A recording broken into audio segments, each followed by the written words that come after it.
In this lecture, we are going to look at the velocity analysis problem using geometric methods that we were discussing. So, today we are going to look at another kinematic chain of the type 3R1P. So, to give you an overview of what we are going to discuss today, we are going to continue with the geometric velocity analysis problem using the instantaneous center of rotation with the example of a 3R1P chain of type 2. So, we have looked at the velocity analysis problem before. So, we will quickly go through that. So, essential goal of the velocity analysis problem is to find out the velocity input output relation, and the inputs are the actuators and the output is it can be a link or the end effector of a robotic manipulator. So, in the case of constrained mechanisms, you have just one output link and corresponding to an input velocity, we have to find out the velocity of the output link.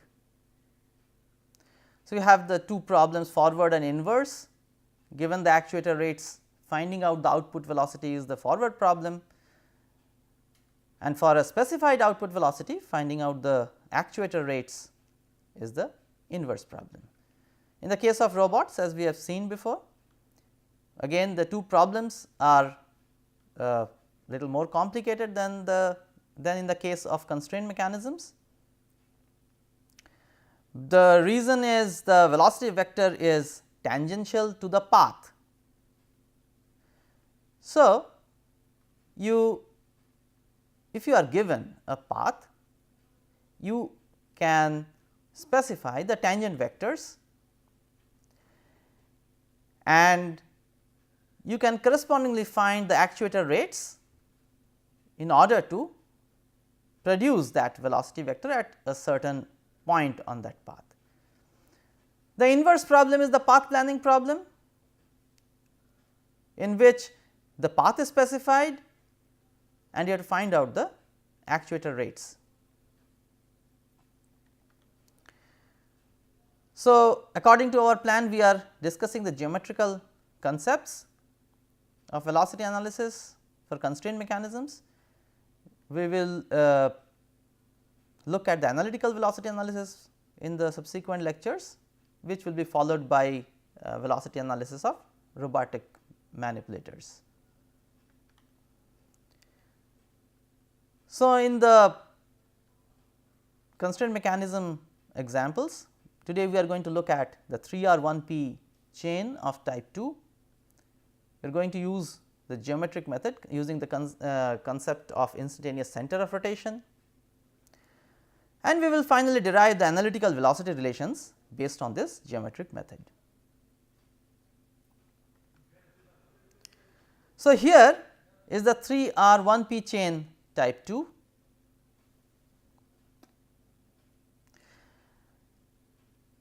Here we have the angle theta 2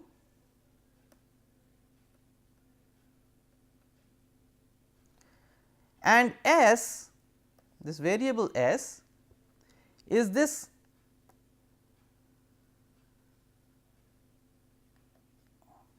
length, this length is S.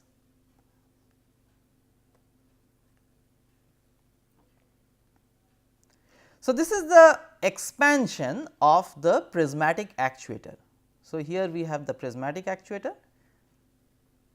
So, S is the length of expansion of the prismatic actuator. Previously, we had defined this offset E, which is measured in the direction perpendicular to the direction of the prismatic pair. So, this is the direction of expansion of the prismatic pair or motion of the prismatic pair.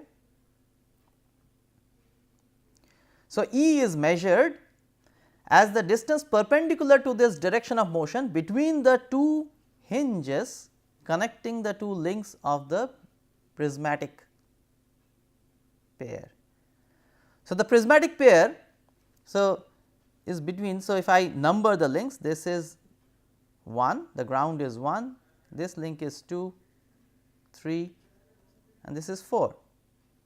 So, this prismatic pair is between links 3 and 4, and at the other end of link 4 we have this revolute pair, and on the other end of the link 3 we have the other revolute pair. So, it is the distance between these two revolute pairs measured perpendicular to the direction of sliding. So, that is offset.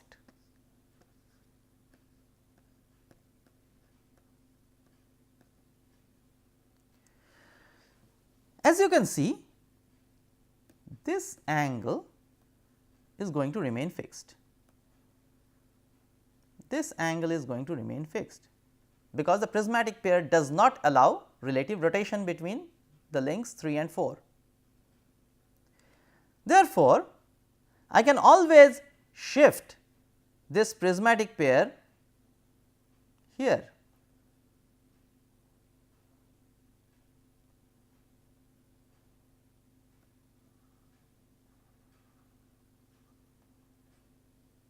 So, that this angle is 90 degree.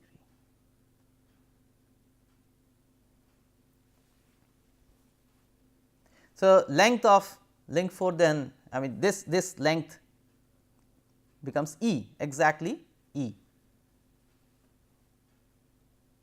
This simplifies the analysis substantially, as we will see. Therefore, what we are going to do is replace this by the equivalent kinematic chain as shown on the right. These two are absolutely equivalent, and we redefine S as this distance.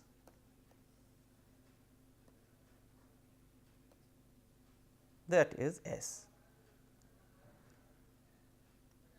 So, once we have analyzed the mechanism on the right, we can always go back to the original mechanism, because these angles, as I have mentioned, between angles between 3 and 4 which remains fixed, we can always find the corresponding motions of the mechanism shown on the left.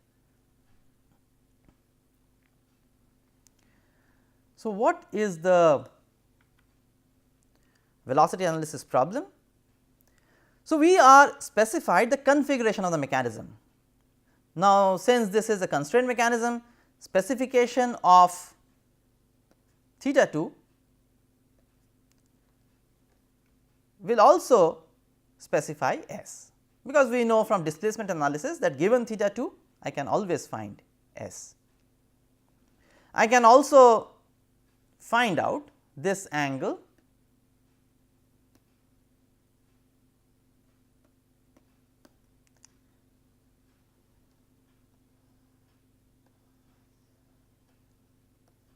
which is theta 3, or in this case here. So, given theta 2 I can find out using displacement analysis S as well as theta 3, or I might be specified S, then also I can find out theta 2 and theta 3. This we have already discussed before. So, the problem of velocity analysis is to determine the relation between theta 2 dot and S dot. So, we have here theta 2 dot, S dot, we want to find out the relation between these two.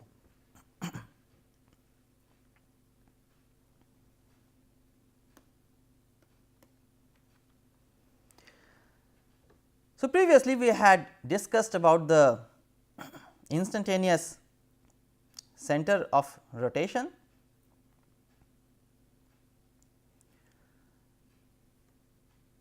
We had seen that we can determine these two instantaneous centers of rotation. So, this instantaneous center of rotation is I 1 3. So, let me again number. So, this is 1, this is 2, this is link 3 and this is link 4. So, this is I 1 3 which is indicated by D, and there is another instantaneous center of rotation which is I 2 4 denoted by C. So, we are going to use these two instantaneous centers of rotation in this analysis. There is one fine point that must be remembered. Let me point that out. This S of course is this distance.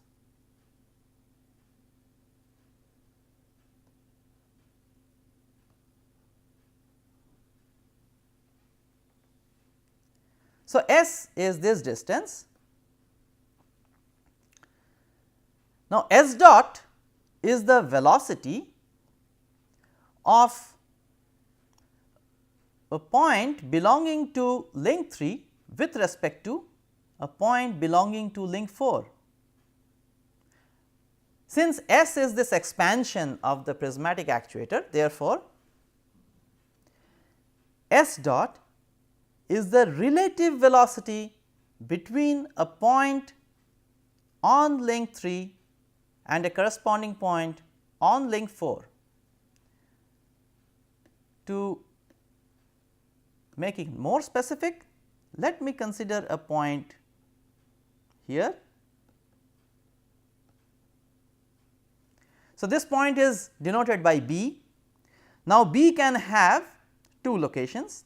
So, coincident points B 3 and B 4. So, B 3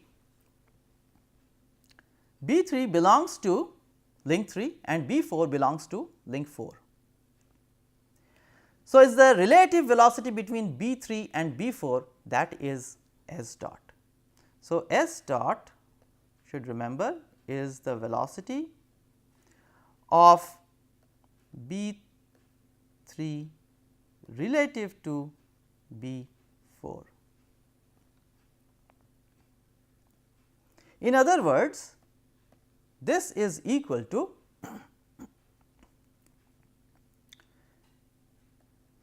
V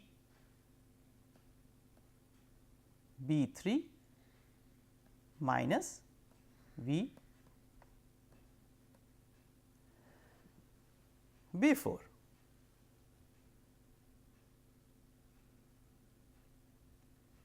So, you have to remember this, that S dot is the relative velocity between B 3 and B 4, which is given by V B 3 minus V B 4.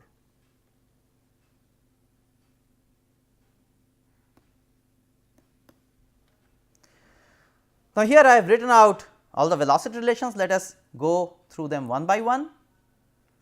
The first velocity relation says that V A is L 2 times theta 2 dot. So, what is theta 2 dot? Theta 2 dot is the angular speed of link 2 times L 2 is the velocity of point A. This we know.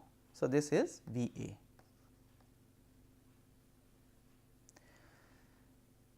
Then I can find out the angular velocity of link 3. So, this is link 3.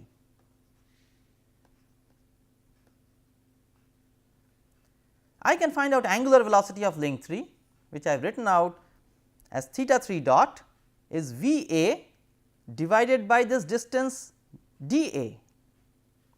So, velocity of point A divided by this distance d A, because d is the instantaneous center of rotation, remember, for link 3. So, this is I 1 3 or 3 1. So, as if link 3 is hinged at this point. So, if I know velocity V A, I can find out the angular speed of link 3. Using the angular speed of link 3, I can relate velocity of B 3. So, what I have done here? I have multiplied theta 3 dot. So, theta 3 dot. So, this you can consider that this is the angular speed of link 3, which is this whole triangle ADB. So, and B 3, ADB 3. So, therefore, velocity of B 3 is dB, this radial distance, dB times theta 3 dot. Now, here I have just replaced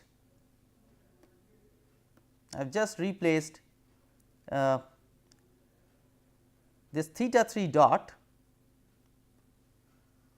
in terms of theta 2 dot. This I have replaced to get this expression. Now, there is one more interesting observation. This angle, this is 90 degree, we know, and this angle remains fixed whatever be the relative motion of 3 with respect to 4. So, the sliding motion of 3 with respect to 4, whatever happens, this angle 90 degree is going to remain 90 degree. So, therefore, the angular velocity of link 3 is same as the angular velocity of link 4. So, this is theta 3 dot will be same as theta 4 dot. Why? Suppose I have this link which maintains this angle. If my palm has angular velocity theta 3 dot, let us say, then you can see my thumb also has the same angular velocity, because this angle is remaining fixed. So, for that same reason, here theta 3 dot is also equal to theta 4 dot. Now, I relate V B 4, which is a point on link 4. V B 4 is a B 4 is a point on link 4, and V B 4 is the corresponding velocity of that point on link 4. That must be E times theta 4 dot, E being the offset, as you can see from the figure. Now, theta 4 dot is equal to theta 3 dot. So, I can replace this, and since I have that expression of theta 3 dot, I use it here and I get V B 4. So, I have expressions of V B 3 and I have expressions of V B 4. So, now it is just a matter of taking the difference to relate S dot, which I am going to do now. So, here I have rewritten these expressions of V B 3 and V B 4, and just few slides back I showed you that S dot is equal to V B 3 minus V B 4. So, therefore, S dot I can write like this in terms of theta 2 dot. Now, here we have these two as yet unknown lengths dB and dA, which we are going to now determine from geometry.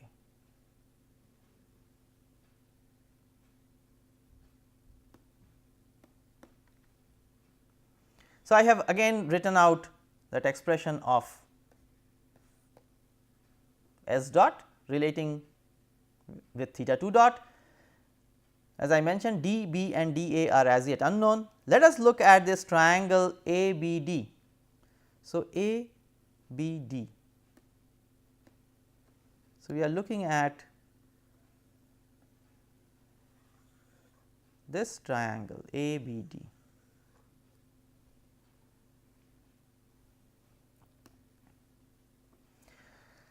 So, using sine rule, I can easily write S divided by this angle sine phi, sine of this angle. So, S divided by sine of this angle phi is equal to d A divided by sine 90 degree, this angle is 90 degree, and also equal to d B divided by sine of 90 minus phi. So, if this is phi, this is 90. So, this must be 90 minus phi. So, that implies d A is equal to S divided by sine phi and d B is S cosine phi divided by sine phi. Now, what is phi?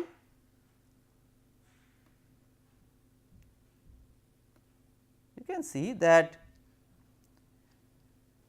this angle is theta 2. So, this angle is theta 2 and this angle is theta 4. So, in other words, this angle is theta 2 and this angle is theta 4.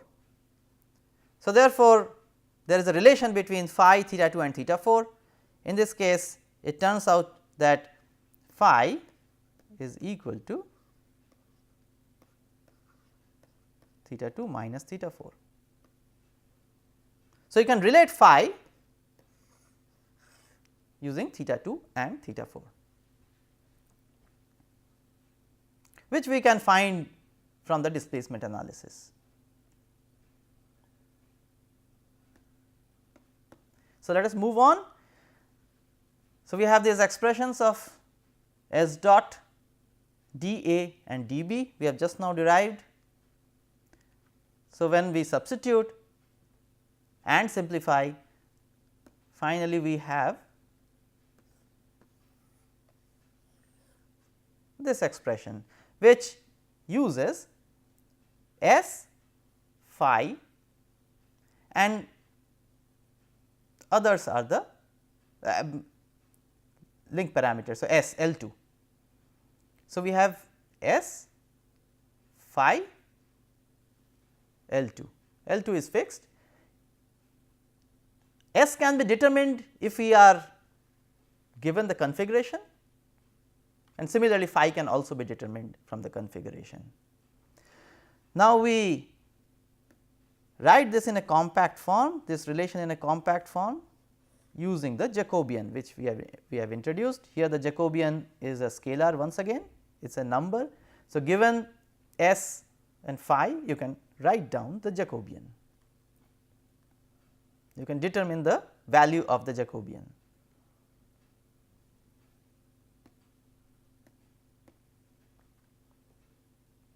So, therefore, we have these two relations. Now, in the second relation I have inverted. So, this is the Jacobian and this is the Jacobian inverse.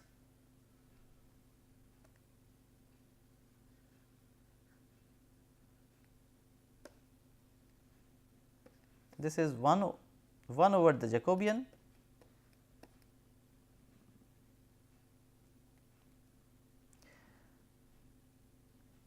so which I am writing as Jacobian inverse.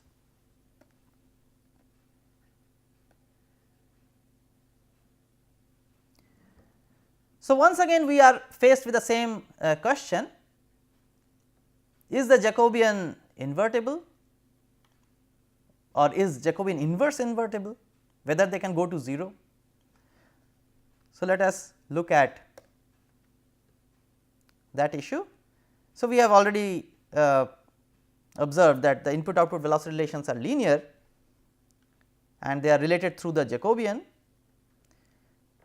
So, we come to this question of vanishing of the Jacobian or its inverse, which indicates singularity in the configuration of the mechanism.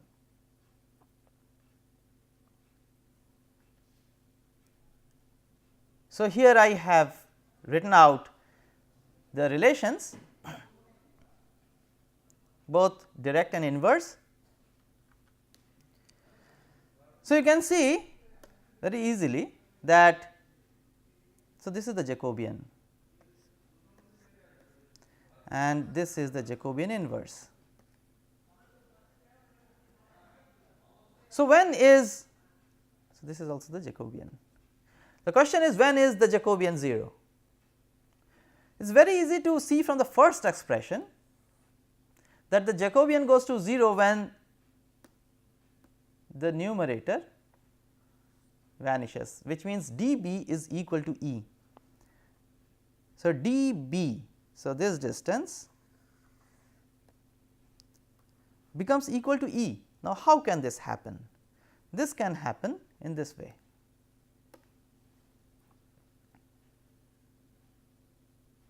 Remember, D is located by the intersection of a line through the point Q in the direction perpendicular to the sliding direction and through a line through A and P. So, what happens in this case?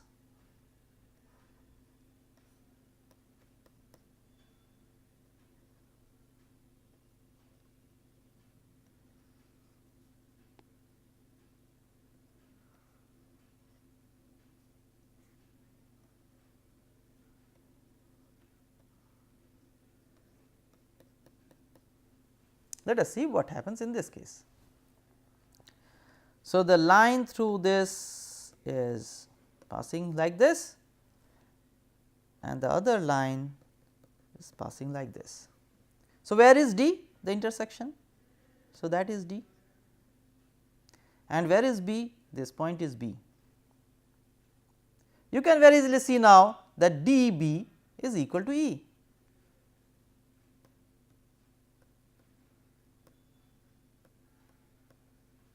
So, this is the configuration where the Jacobian vanishes. So, therefore, theta 2 is equal to pi or 180 degree.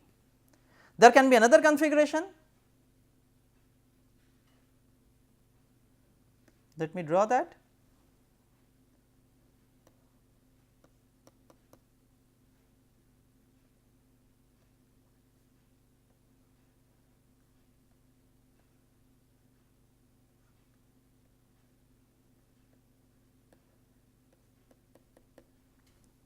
This is a configuration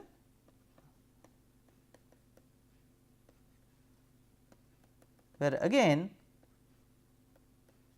dB is equal to E. So, this is also a configuration where the Jacobian vanishes. So, in both these two configurations the Jacobian vanishes. So, it is a non-invertible. So, which means whatever be theta 2 dot, S dot is 0 because the Jacobian is 0 irrespective of value of theta 2 dot. So, which means the prismatic actuator cannot expand at these two configurations. So, these are singular configurations. Here theta 2 is equals to 0. You can find these relations in terms of phi as well using this expression.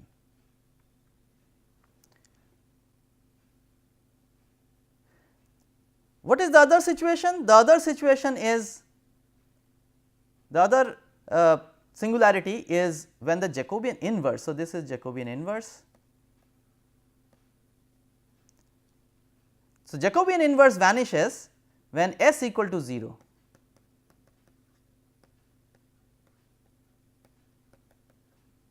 And when can that happen? At this configuration.